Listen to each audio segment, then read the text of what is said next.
Hello बच्चों, let's see what question says in respiration A. Dry weight decreases. B. C bond of complex compound breaks through the oxidation in cell. C.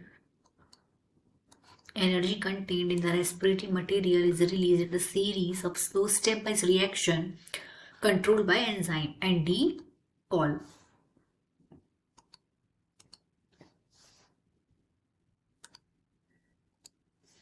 Respiration की जो process है, पूछा गया है कि respiration की process की क्या ये जो यहाँ पे 3 बातें बोली गई क्या वो सही बातें हैं रेस्पिरेशन के रिगार्डिंग।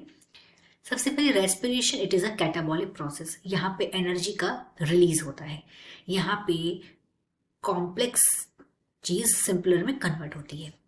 तो रेस्पिरेशन क्या, हम फर्स्ट स्टेप की बात करते हैं। यहाँ पे जो फर्स्ट ऑप्शन में दिया गया है ड्राई वेट डिक्रीजेस। तो रेस्पिरेशन में क्या होता है, देयर इज इनटेक, यहाँ पे इनटेक होता है CO2 का और रिलीज होता है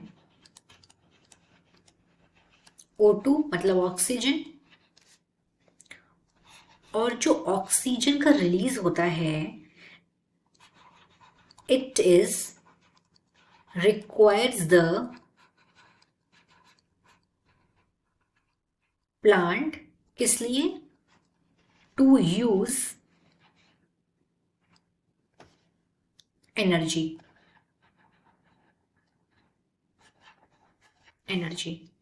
इसीलिए हैंस जो ड्राई वेट है इस मेथड में वो लॉस वो कम हो जाता है, डिक्रीज हो जाता है। तो जो फर्स्ट वाली बात है वो तो सही है। हम लोग सेकंड पे आते हैं, बी ऑप्शन पे।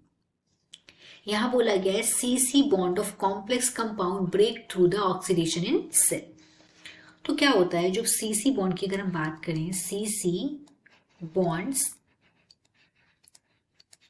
कॉम्प्लेक्स कंपाउंड के ऑक्सीडेशन जब होता है विद इन द सेल, यहां पे रिलीज होती है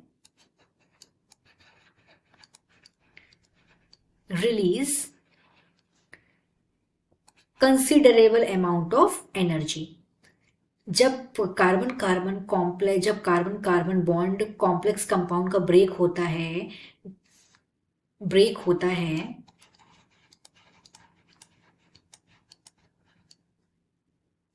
जब सेल किस कंडीशन में ब्रेक होता है, जब ऑक्सीडेशन होता है सेल के अंदर, oxidation within the cells. तो यहां पे रिलीज होती है बहुत सारी energy in the form of ATP। और इस प्रोसेस को हम लोग क्या बोलते हैं, रेस्पिरेशन। इस प्रोसेस को हम लोग बोलते हैं रेस्पिरेशन।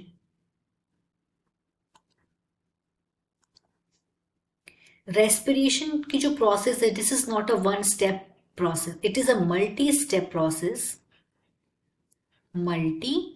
process।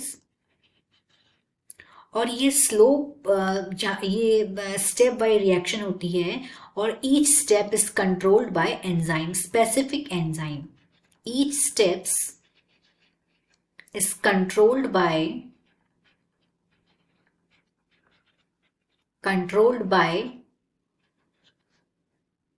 एंजाइम्स। और यहां पे जो एनर्जी है वो ट्रैप्ड रहती है इन the form of ATP, adenosine triphosphate. और ये जो ATP है this is energy currency which is used for the growth of living organism. तो अगर हम लोग C की बात करें, यहाँ पे C वाली बात भी सही है और यहाँ पे D वाली बात भी, यहाँ पे B ऑप्शन भी सही है हमारा और C ऑप्शन भी सही है। इसीलिए हमारा करेक्ट ऑप्शन होगा D, all. I hope you understood this question. Thank you.